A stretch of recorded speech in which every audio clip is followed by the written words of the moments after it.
میں جیسے ہی کام سے واپس آیا میں نے فوراً آ کر موبائل دیکھا تو مجھے اس کی کافی کالز اور وائس میسیجز آئے ہوئے تھے۔ ان وائس میسیجز میں وہ روتے ہوئے کہہ رہی تھی کہ گھر والے میری شادی زبردستی کہیں اور کرنے جا رہے ہیں، لیکن میں کہیں اور شادی نہیں کرنا چاہتی، میں تم سے شادی کرنا چاہتی ہوں، تمہیں خدا کا واسطہ ہے پلیز مجھے یہاں سے آ کر لے جاؤ۔ وائس میسیج سن کر میں نے اسے کال کی لیکن اس کا نمبر بند جا رہا تھا، تو میں نے اگلی صبح کی فلائٹ پکڑی اور واپس پاکستان آ گیا۔ جب میں اس کے گھر گیا تو میری اس کے بھائیوں سے خوب لڑائی ہو گئی۔ سارا محلہ اکٹھا ہو گیا، یہاں تک کہ پولیس بھی آ گئی۔ پولیس والے مجھے پکڑ کر تھانے لے گئے، پوچھ پاچھ کر کے مجھے چھوڑ دیا۔ جب میں تھانے سے گھر واپس آیا تو مجھے اس کی کال آ گئی اور وہ مجھے کہنے لگی کہ میری شادی رضامندی کے ساتھ ہو رہی ہے۔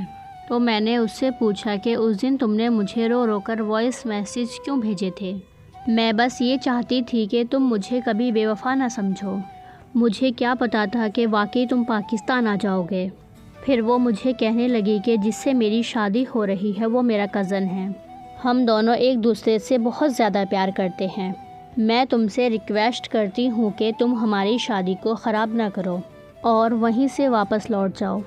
اور اس طرح اس کی شادی کے ایک دن بعد میں پاکستان چھوڑ کر چلا گیا۔ 2 سال بعد جب میں پاکستان شادی کرنے کے لیے آیا تو شادی کی شاپنگ کرتے ہوئے اس کی امی مجھے بازار میں مل گئی۔ انہوں نے مجھے بتایا کہ میری بیٹی تم سے بہت زیادہ پیار کرتی تھی، میرے شوہر اور میرے بیٹوں نے اسے بہت زیادہ مارا تھا، لیکن اس نے ہار نہیں مانی تھی، وہ بس تمہارا نام لیتی رہتی۔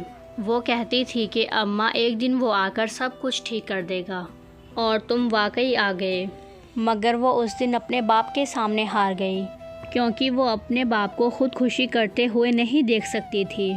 شادی تو اس نے کر لی مگر اسے کبھی سکون نہیں ملا۔ میری بیٹی ایک زندہ لاش بن کر رہ گئی تھی، وہ کسی سے کوئی بات نہیں کرتی تھی، نہ ہنستی تھی نہ روتی تھی۔ آہستہ آہستہ وہ پاگلوں والی حرکتیں کرنے لگی تھی، جس کی وجہ سے اس کے شوہر نے اسے طلاق دے دی۔ ہم نے اس کا بہت علاج کروایا لیکن دن بدن اس کی حالت خراب ہوتی جا رہی تھی، یہاں تک کہ اسے ہمیں باندھ کر رکھنا پڑتا تھا۔ سب اس سے ڈرنے لگے اور اسے پاگل کہتے تھے۔ ایک دن یوں ہوا کہ وہ گھر سے بھاگ گئی اور پھر کبھی واپس نہیں آئی۔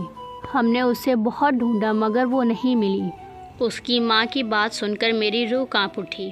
جس لڑکی سے میں 2 سال تک سب سے زیادہ نفرت کرتا رہا، وہ تو مجھ سے محبت کرنے کی انتہا کر گئی تھی۔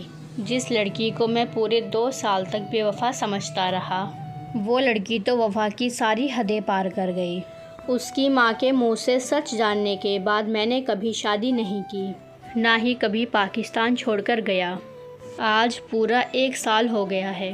میری نظریں اس دن سے اس کی تلاش کر رہی ہے اور مجھے یقین ہے ایک دن وہ مجھے مل جائے گی اور پھر وہ مجھے دیکھ کر بالکل ٹھیک ہو جائے گی اور ہم دونوں ہمیشہ کے لیے ایک دوسرے کے ہو جائیں گے۔